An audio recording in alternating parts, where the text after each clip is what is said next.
രാജ്യത്തെ ഞെട്ടിച്ച ദുഃഖത്തിലാഴ്ത്തിയ പുൽവാമയിലെ ഭീകരാക്രമണം, അതിൽ ജീവൻ കവർന്നെടുക്കപ്പെട്ട ശ്രീ രാമചന്ദ്രൻ്റെ വീട്ടിൽ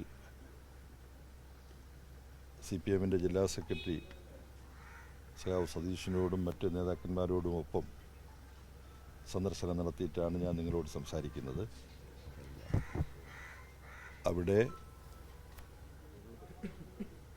കൊല ചെയ്യപ്പെട്ട ശ്രീ രാമചന്ദ്രൻ്റെ പത്നി ശ്രീമതി ഷീല, അവരുടെ 2 മക്കൾ ആരതിയും ആരതിയുടെ സഹോദരൻ അരവിന്ദും, ആരതിയുടെ ഇരട്ട കുട്ടികൾ ധ്രുവും കേദാറും മറ്റു ബന്ധുക്കളും ഒക്കെ ഞങ്ങളോട് സംസാരിച്ചു. ഒരാൾക്കും സംഭവിക്കാൻ പാടില്ലാത്ത തരത്തിലുള്ള അനുഭവമാണ് ഇവർക്കുണ്ടായത്.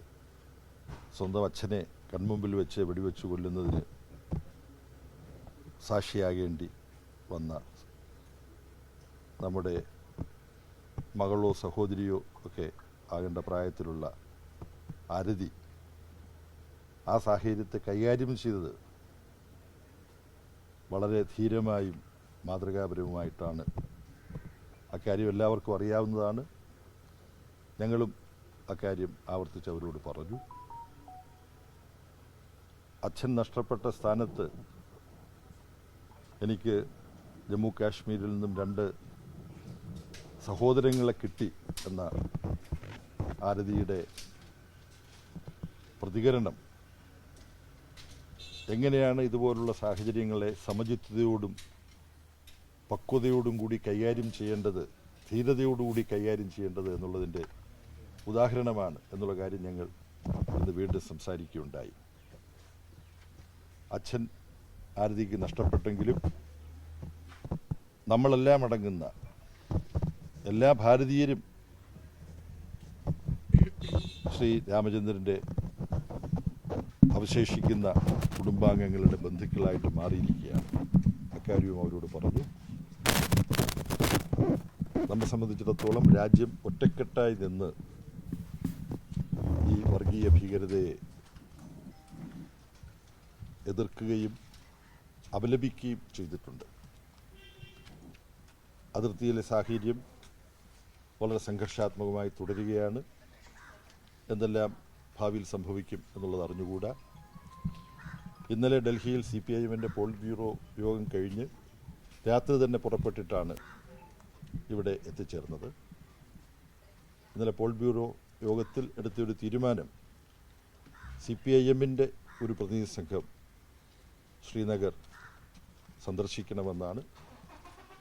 CPIM-ൻ്റെ കേന്ദ്ര കമ്മിറ്റി അംഗവും നിലവിലുള്ള ജമ്മു കാശ്മീർ നിയമസഭാ അംഗവുമായിട്ടുള്ള സഖാവ് മുഹമ്മദ് യൂസഫ് താരിഗാമിയുമായി ചർച്ച ചെയ്ത് ഈ മാസം 12-ാം തീയതി CPIM-ൻ്റെ ഈ പ്രതിനിധി സംഘം ശ്രീനഗർ സന്ദർശിക്കുന്നതിന് വേണ്ടി തീരുമാനിച്ചിട്ടുണ്ട്.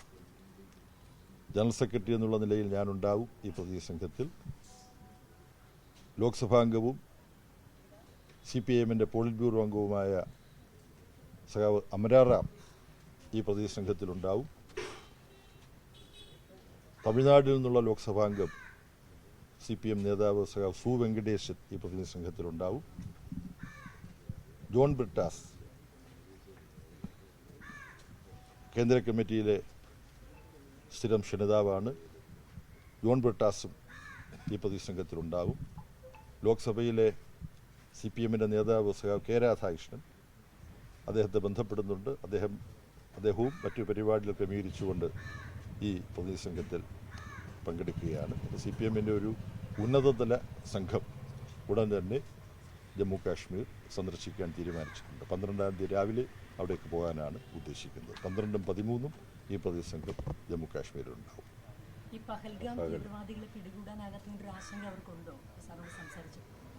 ആ ഒരു കാര്യം ഞങ്ങൾ ചർച്ചയ്ക്കെടുത്തില്ല. കാര്യം ഗവൺമെൻറ് അതിന് വേണ്ട പല നടപടികളും എടുത്തുകൊണ്ടിരിക്കുകയാണല്ലോ. അപ്പോൾ അതിനെ സംബന്ധിച്ച് എന്താണ് പ്രതികരണമെന്ന് അവരോട് ചോദിക്കുന്ന ഒരു ഉചിതമായ വിഷയമല്ല ആ കാര്യം ചർച്ച ചെയ്യുന്നത്. അവരും അത് ഉന്നയിച്ചില്ല, ഞങ്ങളും അത് ചർച്ച ചെയ്തില്ല. ദിവസങ്ങൾ പിന്നിട്ടുകൊണ്ടിരിക്കുകയാണ്. ഭീകരർക്കായുള്ള തെരച്ചിൽ ഊർജിതമാകും പോലും ഇതിലൊരു ഇന്റലിജൻസ് വീഴ്ചയുടെ സാന്നിധ്യം അങ്ങനെ എന്തെങ്കിലും സർക്കാരിന്റെ ഭാഗത്തിൽ വീഴ്ചയുണ്ടായി എന്ത് നിലപാടാണ് CPM? അല്ല, ഇതിൽ ആദ്യം പറയാനുള്ളത് ഈ സന്ദർഭം കുറ്റങ്ങൾ കണ്ടുപിടിക്കാനോ കുറ്റങ്ങൾ ആരോപിക്കാനോ ഉള്ള ഒരു സമയമല്ല. അതാണ് CPIM-ന്റെ ഇത് സംബന്ധിച്ച സമീപനം. അതേസമയം രഹസ്യാന്വേഷണ വിഭാഗത്തിൻ്റെ ഭാഗത്തു നിന്ന് എന്തെങ്കിലും വീഴ്ച ഉണ്ടായിട്ടുണ്ടോ എന്നുള്ള കാര്യം മാധ്യമങ്ങൾ ഉന്നയിച്ചിട്ടുണ്ട്. അതിനെ സംബന്ധിച്ച് തുടർന്നുള്ള ദിവസങ്ങളിൽ നമുക്ക് വ്യക്തത കിട്ടും. ആൾ പാർട്ടി മീറ്റിംഗ്, സർവകക്ഷി യോഗം, ആ യോഗത്തിൽ ഇത് സംബന്ധിച്ച ചോദ്യങ്ങൾ ഉന്നയിച്ചപ്പോൾ അവിടെ ചില വിശദീകരണങ്ങൾ നൽകി. പക്ഷേ അതൊരു വിശദമായ ചർച്ചാ വിഷയമാക്കേണ്ട ഒരു സന്ദർഭമല്ല ഇത്. അതാണ് CPIM-ന്റെ ഇതിനെക്കുറിച്ചുള്ള അഭിപ്രായം. ഈ ചോദ്യങ്ങളെല്ലാം ഇത് സംബന്ധിച്ച് ഉയരുന്നുണ്ട്. ചോദ്യങ്ങൾ പലതും പ്രസക്തമാണ്. അത് നമുക്ക് ഇത് സംബന്ധിച്ച് തീരുമാനങ്ങളും ഒക്കെ ഉണ്ടായതിന് ശേഷം നമുക്ക് പിന്നീട് നമ്മളെല്ലാം ഉണ്ടാവുമല്ലോ, പാർലമെന്റ് കൂടുമല്ലോ, അവിടെയൊക്കെ നമുക്ക് ചർച്ച ചെയ്യാം ഇത്തരം കാര്യങ്ങൾ. ഈ പൂരം കലക്കൽ പോലും തുടങ്ങുകയാണല്ലോ. പൂരം കലക്കൽ DGPയുടെ അന്വേഷണ സംഘത്തിന് നൽകിയ മൊഴിയിൽ മന്ത്രി പറയുന്നുണ്ടല്ലോ, ഈ പ്രശ്ന സാധ്യത മുന്നറിയിപ്പ് അവഗണിച്ചു ADGP.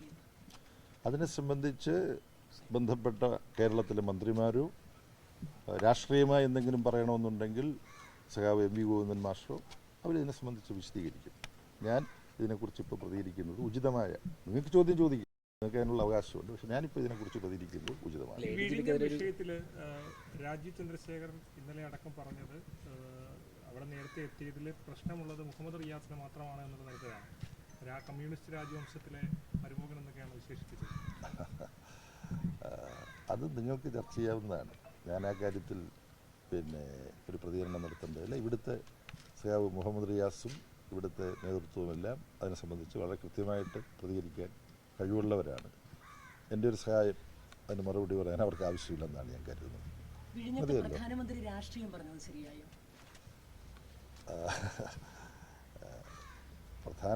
പ്രധാനമന്ത്രിയുടെ ഉത്തരവാദിത്വം ആ ഗൗരവത്തോടു കൂടി തന്നെയാണ് കാണേണ്ടത്. ഇന്ന് ഞാൻ ചില പത്രങ്ങളിൽ വായിച്ചു, പ്രധാനമന്ത്രി പങ്കെടുക്കുന്ന ഔദ്യോഗിക ചടങ്ങുകളിലെല്ലാം അതാത് സംസ്ഥാനത്തെ BJPയുടെ നേതാക്കന്മാരെ കൂടി പങ്കെടുപ്പിക്കുന്നതിന് അദ്ദേഹം ഒരു തീരുമാനമെടുത്തിട്ടുണ്ട്. എന്നാൽ അതിൻ്റെ ചില ഉദാഹരണങ്ങളൊക്കെ ഇന്നത്തെ പത്രങ്ങളിൽ നിങ്ങളുടെ സഹപ്രവർത്തകരാണല്ലോ മാധ്യമങ്ങൾ പ്രവർത്തിക്കുന്നത്, അവർ ചൂണ്ടിക്കാണിച്ചു. അപ്പോൾ ഇത്തരം കാര്യങ്ങളിൽ നമ്മുടെ രാജ്യത്ത് പിന്തുടരാറുള്ള ചില ഉയർന്ന ജനാധിപത്യ മൂല്യങ്ങളുണ്ട്. പ്രധാനമന്ത്രി, മുഖ്യമന്ത്രി ഇങ്ങനെയുള്ള ചുമതലകളിലിരിക്കുന്നവർ അവരുടെ ഉത്തരവാദിത്വം രാഷ്ട്രീയ അതീതമായി ആണ് കാണേണ്ടത്. സ്വന്തം പാർട്ടിയെ അവിടെ പ്രാധാന്യത്തോടുകൂടി അവതരിപ്പിക്കുന്നതിന് ഒരു വ്യഗ്രത കാട്ടുകയല്ല വേണ്ടത്. ഇപ്പോൾ വിഴിഞ്ഞത്തിൻ്റെ ഉദ്ഘാടനം നടക്കുമ്പോൾ CPIM-ന്റെ സംസ്ഥാന സെക്രട്ടറി അവിടെ സദസ്സിൽ പോയിരിക്കുകയായിരുന്നു. ഈ വിഴിഞ്ഞം പദ്ധതിക്ക് ഏറ്റവും കൂടുതൽ പണം മുടക്കിയിട്ടുള്ളതാരാ? സംസ്ഥാന ഗവൺമെൻറ്റാണ്. അപ്പോൾ മുഖ്യമന്ത്രിക്കൊരു വാശി കാണിക്കാൻ അവസരമുണ്ടായിരുന്നു. അപ്പോൾ അത് കാണിച്ചില്ല എന്നുള്ളത് ബന്ധപ്പെട്ടവരെല്ലാം അത്തരം കാര്യങ്ങളെക്കുറിച്ച് ആലോചിക്കണമെന്ന് മാത്രമേ ഞാൻ പറയുന്നു.